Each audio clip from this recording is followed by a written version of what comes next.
podcast.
Dis maman, Buffalo Bill, tu l'aurais épousé?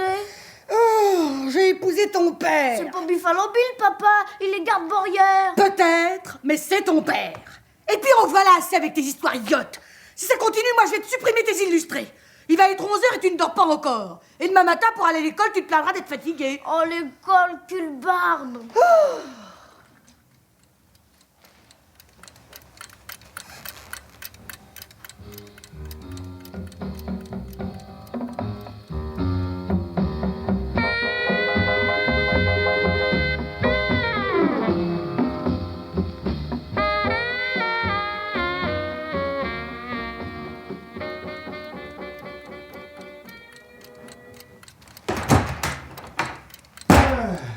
Ouf. Encore une journée qui se termine. Après le 23h04, on pourra aller se coucher. Quoi? Dis donc, t'es encore en train de lire à cette heure-ci, Pierrot? Je lis une Superman contre l'homme de l'espace. C'est formidable, papa. C'est un type qui vient de la planète Mars. L'homme de l'espace, la planète Mars. Ah, tu ferais mieux de repasser ta géographie, hein? Oh, il fait un clair de lune superbe, dis donc. Les rails brillent comme en plein jour, à croire que je les ai passés au papier vert. Tes rails, moi tu sais, je les ai toute la journée sous ma fenêtre. Et moi aussi, mais je me lasse pas de les regarder. Oh, ça me donne des envies de voyager. Moi. Tu parles, oui. On n'a pas bougé d'ici depuis l'enterrement de ton père. Et il est mort 15 jours après notre mariage. Et ça va faire 15 ans qu'on est mariés. Oh. Allez, Pierrot, lâche tes illustrés et dors. Hein? Le 23h04 va pas tarder. Hein? Voilà le Paris-Genève qui s'amène. Hein? Ah, c'est pas formidable, ça, non? Hein? De penser qu'à des kilomètres et des kilomètres de distance, tout est réglé, ordonné, minuté comme à la messe. Moi, je dis que ça tient du miracle. Je peux pas arriver à m'y habituer, moi. Moi non plus. C'est pour ça que j'arrive pas à m'endormir. Alors je lis. Ah, ça, on peut dire que c'est pas facile d'élever un enfant dans une maison, secoué comme un grelot. On vit sur un volcan ici. Oh! Bah, tu savais quand même bien ce qui t'attendait en épousant un garde-barrière, non? Si t'aimais pas le bruit, t'avais qu'à épouser un garde-mythe, quoi. Ah, je sais pas pourquoi je me mets en colère, mais c'est vrai, tu fais tout ce que tu peux pour m'y pousser. Bah, je suis un garde-barrière, c'est entendu, mais de première classe, non? Sur ma ligne à moi défilent les rapides les plus rapides. Le Paris-Genève, Paris-Milan, Paris-Vienne, tous marchent à plus de 100 à l'heure. Et tu te rends pas compte de la responsabilité que j'ai? Deux trains, ils vont si vite qu'on n'a jamais le temps de les voir. Ça, mon petit, c'est pas ma faute, non? Je suis pas un terminus. Si tu veux avoir un s'arrêter devant la maison, je te l'ai déjà dit. T'as qu'à écrire au ministre des Transports. Mais je l'ai fait, papa. Et dis donc, non, t'as pas fait ça? Si, papa. Mais il t'a répondu, le ministre? Non, papa. Ça prouve que c'est un mal élevé. Voyons, père. Réfléchis, c'était pour rire que je te disais d'écrire au ministre. T'es un fils de cheminot et tu sais bien que les horaires, c'est sacré. Tu sais bien qu'il est impossible à un train de stopper en dehors des arrêts prévus. Ce que je sais surtout, c'est que j'ai pris 15 francs dans ma tirelire pour envoyer ma lettre. Et que le ministre aurait pu en faire autant. Non, monsieur. Parce qu'un ministre n'a pas de temps à perdre avec un gamin de 12 ans. Ni d'argent à gaspiller. Que tu dis? Mais le ministre, tout ministre qu'il est, s'il rencontrait le Superman, je voudrais bien voir la tête qu'il ferait. La semaine dernière, j'ai lu Superman contre le robot atomique. Et je te jure que... Assez, hein? Assez! Ah! Mais enfin, qu'est-ce que vous avez ce soir, ta mère et toi? Vous avez la bille sur une voie de garage? Ça va changer. Ah! Et pour commencer, écoute-moi, Pierre, hein? Je vais rouvrir mes barrières. Et si tu dors pas d'ici que je revienne, tu me copieras 10 fois la page 509 du Chex. Paris-Marseille, avec toutes les stations et les heures d'arrivée et de départ pour chacune. Hein? Oui, on y va. Hein, si vous êtes pressés, vous avez qu'à sauter par-dessus la barrière. Oh! Alors, Pierre, tu te décides à dormir, oui ou non? Maintenant que nous voilà tranquilles jusqu'au train de 6h17, non? Oui, maman, je vais dormir, mais... Mais quoi encore? Si c'était Buffalo Bill, le ministre, ou si c'était le Superman, il y a longtemps que... Tais-toi, tais-toi. J'entends ton père qui vient se coucher. Allez, dors.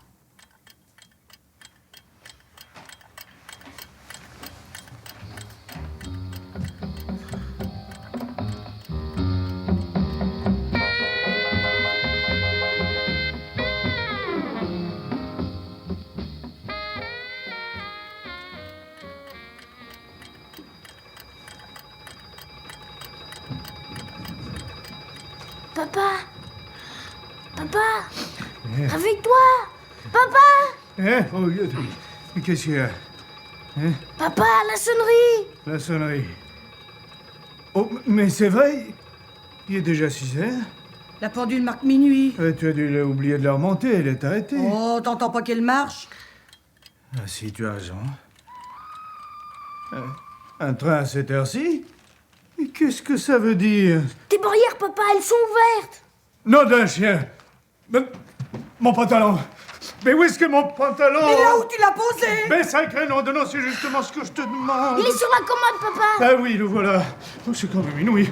Un train à cette heure-ci, mais qu'est-ce qu'il fout au bureau de la circulation? On t'a pas prévenu? Eh, penses-tu, ça serait trop fatigant de signaler un convoi supplémentaire, mes chaussures? Sous le lit, papa! Mais seulement, quand il arrive quelque chose, c'est pas les messieurs en faux col qui trinquent, hein, c'est le lampiste. Chut. Écoute, on dirait que le train ralentit. Alors toi, si tu te mets à dérailler maintenant, c'est complet. Écoute, je te dis. Et ma parole, c'est vrai? Il renverse la vapeur. Il serre les freins! Oh, c'est pas naturel, ça. Toi, ferme ton signal.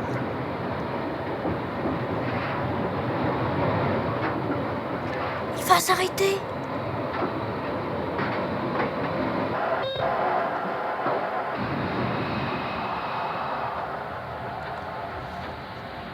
Il est arrêté. C'est louche. Qu'est-ce qu'on va faire? Oh! Si c'était des bandits! Des bandits, bah, à moins d'avoir volé un train à la gare de Lyon, ce qui serait quand même plutôt violent, je me demande ce qu'ils viendraient faire ici.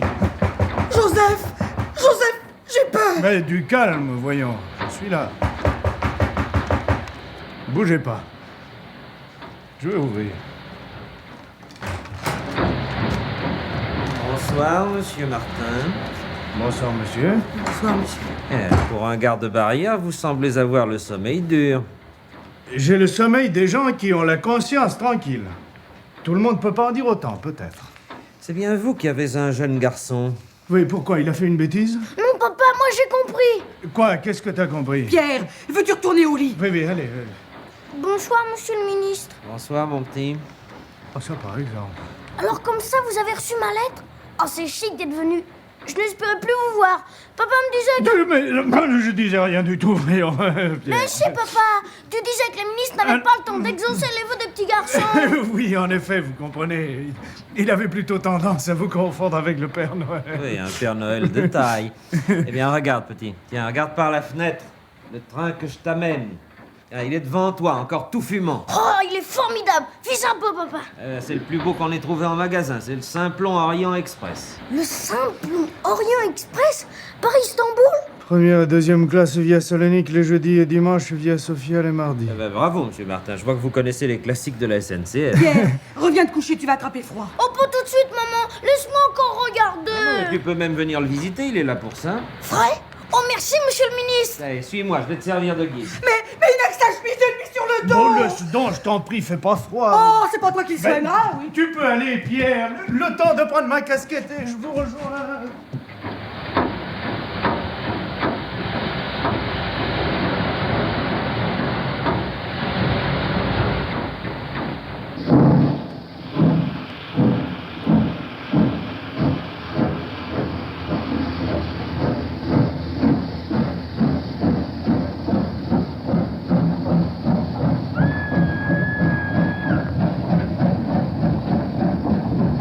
Joseph, le train démarre. C'est divin, c'est pas possible. Pierre, Pierre, Pierre, mon Descends, mon Pierre. Pierre, Descends, Pierre. Vous avez entendu ces cris? C'est papa et maman. Ils sont restés sur le quai. Il faut tirer le signal d'alarme. Non, impossible. Mais il faut s'inquiéter. Et maman qui a le cœur Non, malade. mais tu ne seras pas longtemps absent, je l'espère tout au moins. Mais pourquoi le train est parti? Il le fallait. Pour l'instant, je ne peux t'en dire davantage. C'est un secret? Un secret d'État. Tu commences à comprendre? Oui, monsieur le ministre. Mais je ne suis pas ministre. Mon nom est Breteuil, commissaire à la sécurité du territoire. Commissaire Breteuil? Alors maintenant, je comprends tout. Mission spéciale. Exactement. Oh, c'est formidable. Moi qui ai toujours rêvé d'aventure, l'homme dans l'espace, le robot atomique, le Superman, Buffalo Bill, je connais leurs histoires par cœur. Oui, mieux que celle de Jeanne d'Arc. Hein? Oh, c'est pas la même chose. Et puis j'aime pas les histoires qui finissent mal. Ah, c'est que dans la vie, les héros ne sont pas surnaturels. Écoute bien. Écoute-moi bien. J'ai besoin d'un petit gars comme toi, courageux et déluré. Mais il faut que je te prévienne, il y a du danger, hein. J'ai pas peur. Non, c'est ce qu'on croit souvent, mais la peur, tu sais, c'est comme la grippe, ça s'attrape. Jamais peur. Je n'aurai jamais peur, puisque je vous le dis. Parfait. Alors ouvre tes oreilles. Nous sommes dans un train international, le seul qui traverse l'Europe de bout en bout. À Paris sont montés des individus qui n'ont pas l'habitude de voyager pour leur plaisir. Là où ils sont, il y a de l'incident diplomatique dans l'air. Quelque chose de grave se prépare, mais j'ignore quoi. À toi de le découvrir. Pourquoi moi? Mais enfin, à nous deux. Seulement moi, ils me connaissent, alors ils se méfieront. Et qu'est-ce que je dois faire? Écouter et regarder, sans te faire repérer, hein. Écouter et regarder sans me faire repérer? À 1h du matin en chemise de nuit? Dans un couloir de sleeping? Ça va pas être commode. Ne t'inquiète pas, du sang-froid et tout ira bien. Attention, on vient, je me sauve, hein. Pas flac que je lui hache son secret maintenant. Oh, quand je dirai ça aux copains, ça en fera du raffut.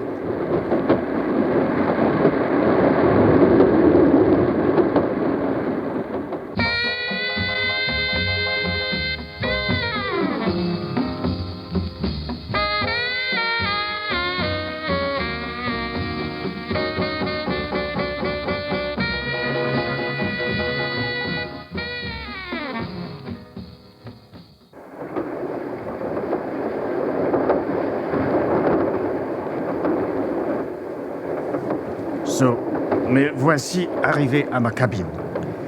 Mr. John Barclay, il ne me reste plus qu'à vous dire bonsoir. Docteur Schmidt, avant de vous quitter, permettez que j'insiste. Acceptez mes propositions. Venez travailler chez nous en Amérique. Nous vous garantissons toute l'aide matérielle qui vous sera nécessaire pour terminer vos travaux. Non, je vous remercie, mais c'est non. Définitivement non. Pourquoi?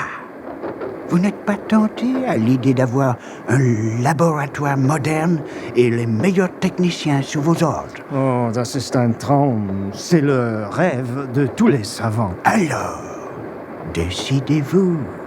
D'autres confrères, et non des moins célèbres, n'ont pas hésité, eux, à traverser l'Atlantique. Je suis fou, peut-être, ein wenig verrückt, mais c'est encore cette bonne vieille Europe qui convient le mieux à un vieux chercheur comme moi. Je transmettrai votre refus.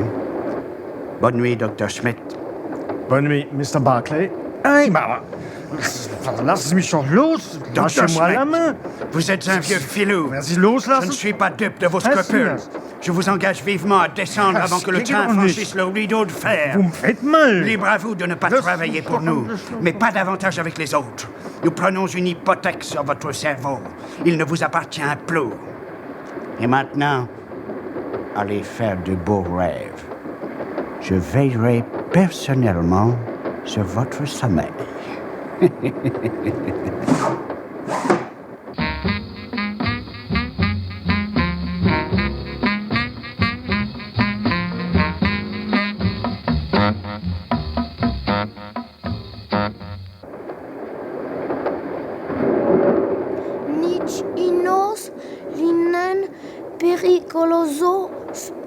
merci.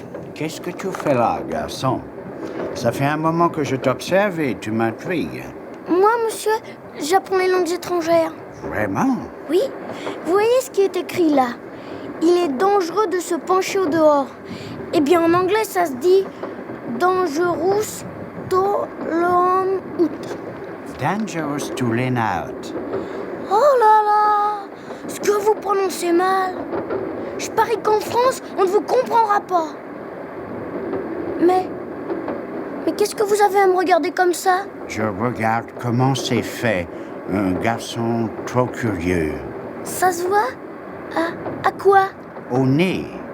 Tous les curieux ont un grand nez. À l'école, on m'appelle Fin la bise. Ça te va très bien. Je te félicite de chercher à t'instruire. Seulement, vois-tu, il est dangereux de rester dans le couloir. C'est pas écrit sur le wagon. Non, mais c'est risqué quand même. Et si j'étais à ta place, je regagnerais bien vite ma couchette avant que mes parents s'aperçoivent de mon absence. Oh oui, monsieur, oui. C'est ce que je vais faire tout de suite. Curieux, mais raisonnable. Tu es un garçon qui ira loin. Good night, Fin la bise. Oh, ce type-là, il a des yeux terribles. Il me fait froid dans le dos, le bonhomme.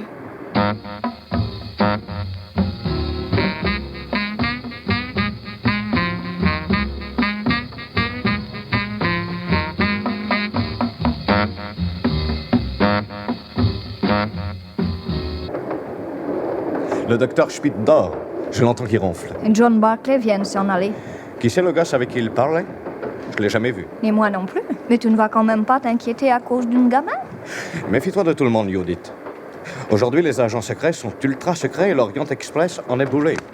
La preuve est que nous y sommes, et John Barclay aussi. Le docteur Schmidt peut se vanter d'être quelqu'un.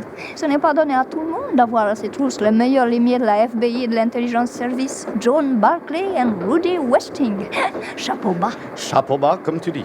C'est une circonstance, comme à l'enterrement, quand on salue la dépouille. Pauvre le docteur Schmidt, le plastique n'en laissera pas lourd sur cette terre. Tu as mis le colis sur la couchette? Oui, il est bien placé. Le professeur mijote sur le feu. Et les plans de sa fusée sont dans mon sac, en sécurité. C'est bon, tout est en ordre. Il n'y a plus qu'à attendre. Dans 1 heure, le train sera à Valorbe. Nous, on descend. Et 10 minutes après, ce sera le grand feu d'artifice. Un savant se volatilisera dans l'espace, corps et âme. Sans fleurs ni couleurs. Sans regret non plus. Il se promettait d'y envoyer les autres à la prochaine dernière. John Barclay sera furieux d'avoir été doublé. Bah, FBI, Intelligence Service, 2e bureau, tout ça, c'est frères et sœurs. Les frères ennemis, en quelque sorte. C'est ça, les frères. Tiens-moi pendant que tu y es. Judith, ouvre la porte. Quoi? Ouvre la porte, je dis, et vite. Oh, pardon. Eh bien, jeune homme, vous écoutez aux portes? Non, je cherche le petit coin. Vous dérangez pas. Excusez-moi. Je vous dis, il se sauve. Cours après, idiote.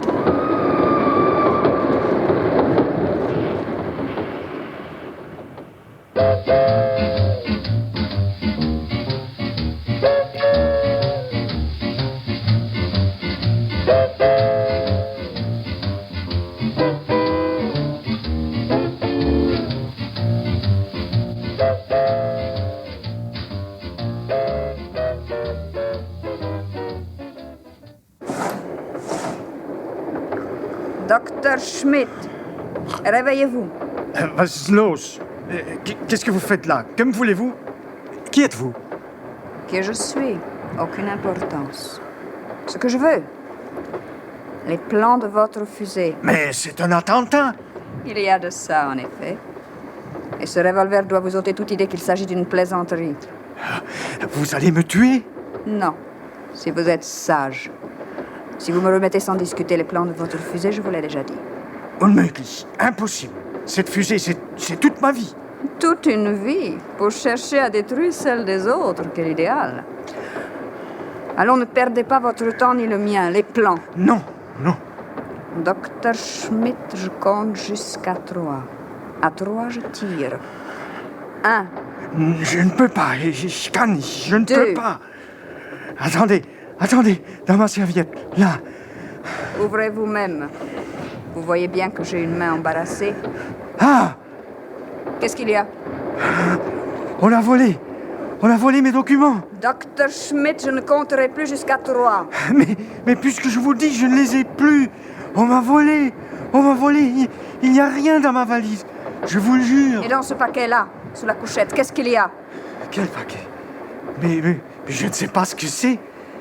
Il n'est pas à moi. Donnez. Docteur Schmidt, je vous avais prévenu. Il fallait être raisonnable. Non, ne tirez pas. Ne tirez pas. De toute façon, il fallait en arriver là.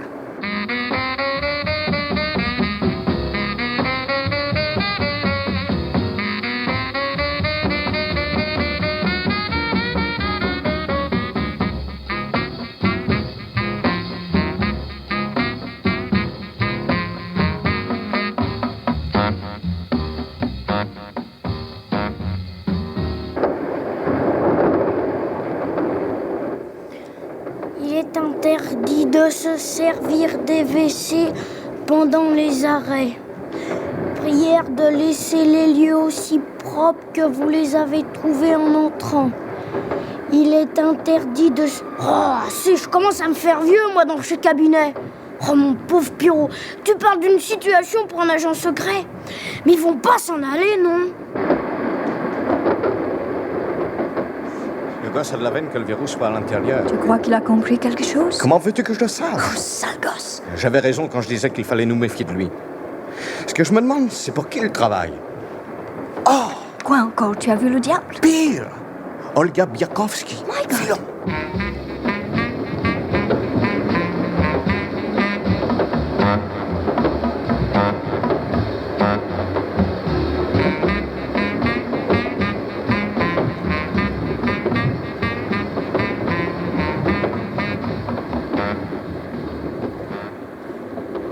Madame, écoutez-moi. Laissez-moi tranquille. Madame, je vous en prie, il y a des gens méchants qui m'en veulent. J'ai pu leur échapper, mais ils me rattraperont. Je n'ai pas de temps à perdre. Ah, madame, si je pouvais tout vous dire, mais je ne peux pas. C'est un secret d'État. Et pourtant, je sais des choses terribles, terribles. Va-t'en, je te dis. Mais je cherche quelqu'un. Aidez-moi, sinon le travail. Olga Biakovsky. John Barclay, je suis fichu.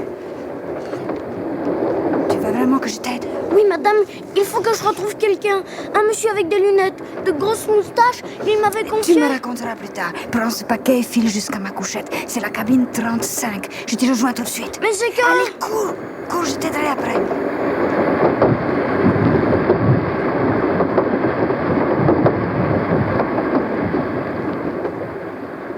Olga, cette chère Olga, quelle surprise. Vraiment? Vous êtes surpris? Non, en toute franchise, non. Je m'attendais même à vous rencontrer. Il est dans l'ordre que la NKVD s'intéresse aux inventions du Dr. Schmidt. Pourquoi sauriez-vous? Est-ce que vous auriez réussi? Non, rassurez-vous, non. Le docteur Schmidt est un coriace. Ni les promesses ni les menaces n'ont pris sur lui. J'ai échoué. Moi aussi. Alors nous sommes quittes. Quelque chose me dit que vous mentez, mais tant pis. Moi, je suis décidé à jouer carte sur table avec vous. Vous m'envoyez très honoré. Et pour quelle raison, cher John, me feriez-vous soudain confiance? Parce que vous êtes très belle, Olga. Je suis russe aussi. Et vous, américain? Que nos deux pays se regardent en chien de faïence, c'est leur affaire, pas la nôtre. Peut-être. Olga, Je vous écoute, John. il y a longtemps que nous sommes face à face, à nous défier, à nous faire du mal. Mais cette nuit, je voudrais vous dire...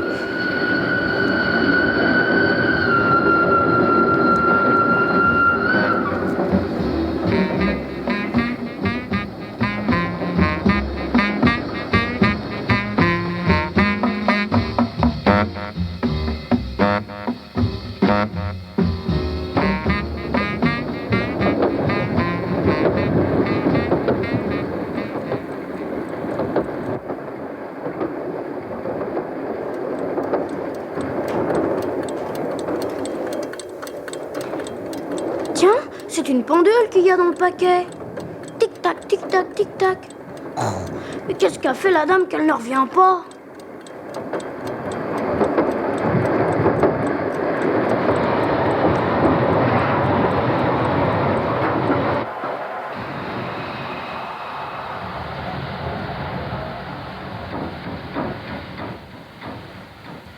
Pourquoi s'est-on arrêté?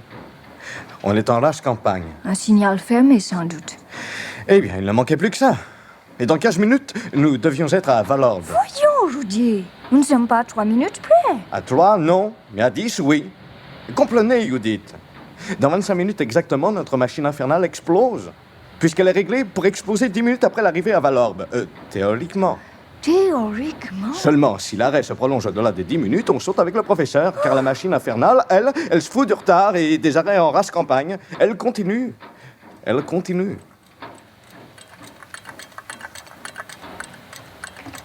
Oh, si taxi m'énerve! Oh. Et la dame qui n'est toujours pas là. Je me demande ce que ferait Buffalo Bill dans ma situation. Buffalo Bill, il sauterait à cheval, galoperait chercher du renfort, prendrait le train d'assaut et ferait tout le monde prisonnier. Voilà ce que ferait Buffalo Bill. Seulement moi, je suis pas de cheval. Et même si j'en avais un, je sais pas monter. Alors... Olga, je vous aime. C'est de la folie, John. Un amour sans espoir. Pourquoi? Partons, fuyons, disparaissons. Nous ne sommes pas agents secrets pour rien. Klein Cavalier retrouvera un bouton de focal dans le désert de Gobi. Mais la FBI aussi.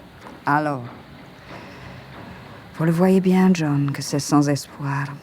Et pourtant, je vous aime, Olga. Et le Superman, lui, qu'est-ce qu'il ferait? Il ouvrirait sa cape et bondirait dans l'espace. Et vlan, d'un coup de poing, il pulvérise la locomotive. Et vlan, il l'écrabouille les traites. Et vlan. Oui, mais le Superman et moi, ça fait 2. Maintenant, tout est perdu. Les 10 minutes sont écoulées. Bravo, tous mes compliments. Ce n'est pas la peine d'être de l'intelligence service pour ne pas prévoir qu'un train peut prendre du retard. Oh, assez! J'ai besoin de tout mon self-control pour réfléchir. Self-controlez-vous, mon cher, à votre aise. Moi, je déménage. Le train entier ne sautera pas. Non, mais il déraillera. Le risque est aussi grand. Il y a autre chose à faire. Récupérer la bombe et la balancer dans la nature.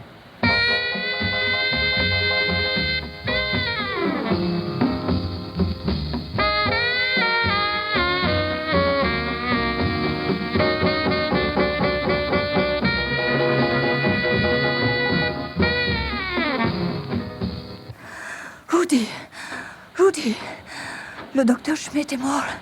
Assassiné. By Jove! Et la bombe? Disparu. C'est le gosse qui a fait le coup.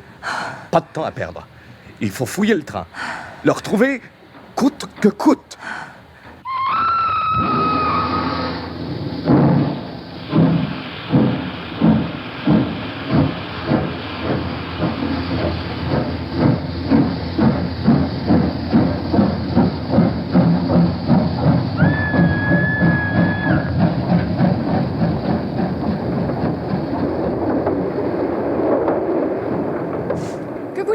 I'm sorry, je cherche un enfant. Mais c'est un scandale! Contrôleur! I'm sorry, je cherche un enfant. Espèce de malotru, vous pouvez pas frapper? I'm sorry, je cherche un enfant. I'm sorry, je cherche un enfant.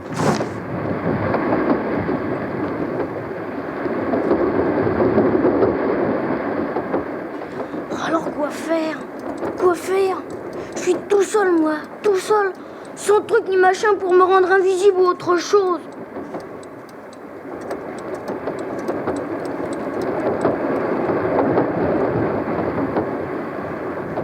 Rudy, il est là, le gosse. Viens vite. Mon Dieu, la femme des cabinets, je suis fichu. Ah, te voilà enfin, toi, petit salopard.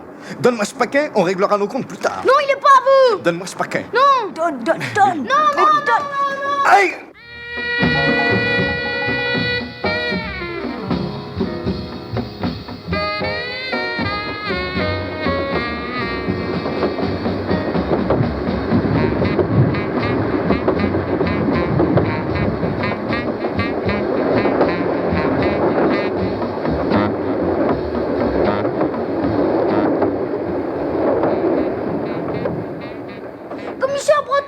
secours! Arrête-toi! Au secours, commissaire Breteuil! Mais arrête, garçon, arrête-toi, on te fera pas de mal!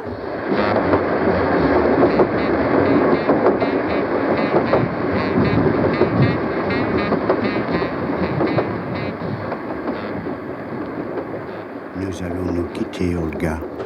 Pour toujours, peut-être. Il y a des missions dont on ne revient pas. John, je ne vous oublierai jamais. Olga, jurez-moi. Que je vous aimerai toujours, John. C'est juré.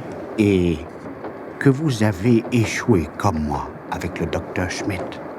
Je vous le jure. Vous entendez? Au secours! Au secours, madame! Ils vont me prendre votre boîte! Rudy Westing, si vous touchez à un cheveu de ce garçon, je tire. Olga Biakowski, rangez ce revolver, c'est une question de vie ou de mort pour nous tous. N'avancez pas, je ne me laisserai pas faire. Maintenant que j'ai les plans du docteur Schmidt. La garce! Les plans? Vous retardez, ma chère. C'est moi qui les détiens dans mon sac. Bande de fous! Je les ai pris moi-même au docteur Schmidt tout à l'heure dans le wagon restaurant. Vous mentez! Vous mentez tous, ils sont dans cette boîte. Collez votre oreille contre. Et si jamais vous avez entendu des plans faire tic-tac... Une machine infernale? Oui, une machine infernale. Et qui va exploser d'un instant à l'autre. Sauf qui peut!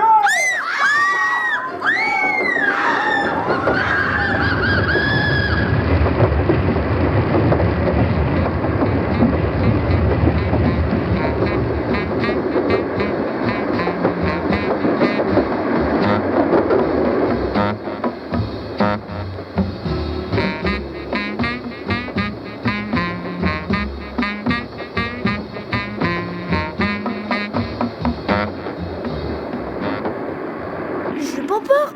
J'ai jamais eu peur, puisque je vous le dis, commissaire. Pierre, jette cette boîte par la fenêtre. Pourquoi? Je vous assure que j'ai pas peur, commissaire. Jette cette boîte. Dommage.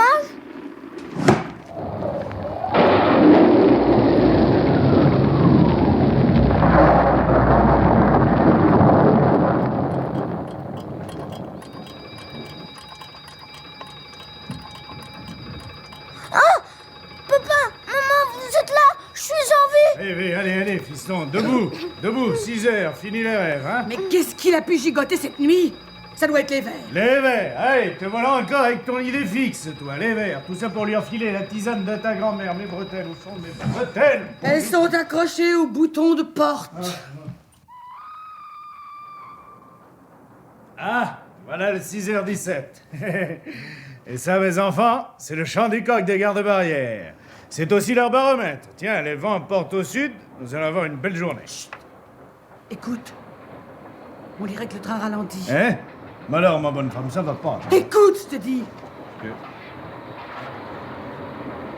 Eh, ma parole, c'est vrai? Il renverse la vapeur? Il serre les freins, on dirait. C'est pas naturel, ça. C'est là.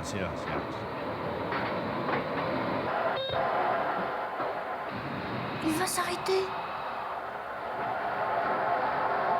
Il est arrêté.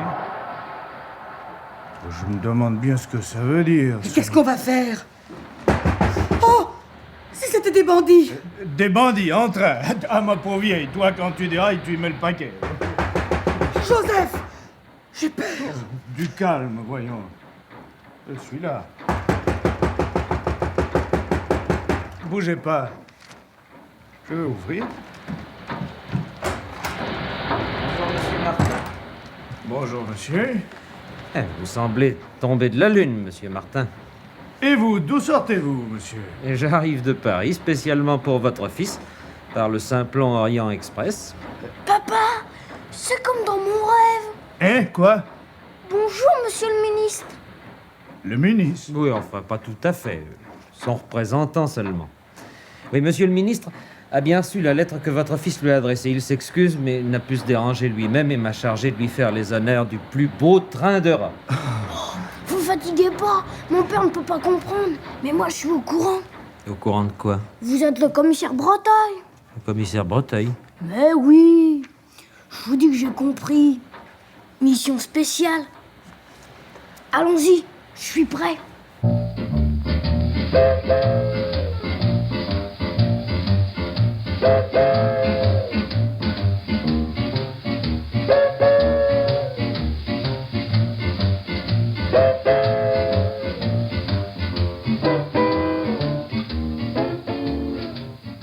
Simplon Orient Express, nouvelle radiophonique de Yannick Boisivon, était interprétée par André Var dans le rôle de Monsieur Martin le garde-barrière, Geneviève Morel dans le rôle de Madame Martin, Michel Dumur dans le rôle du petit Pierrot leur fils, et Jacqueline Rivière, Pierre Olivier, Marguerite Cassan, Lucienne Le Tondal, Yves Duchâteau, Jean Bollot, Paul Waxman et Roger Trécan.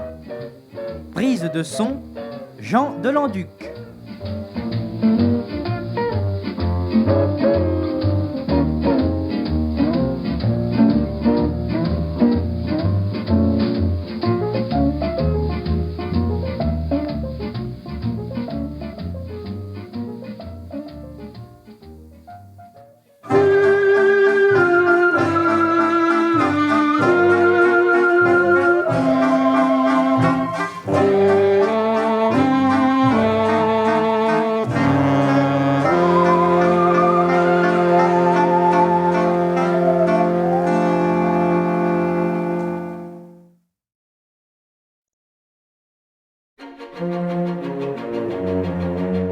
Moscou, juin 1805. Le vieux comte Bezoukov agonise, une lutte secrète autour de sa succession est engagée. Au même moment, dans le domaine des Volkonsky, le prince André prépare son départ pour la guerre, laissant sa femme Lise sous la protection de son père.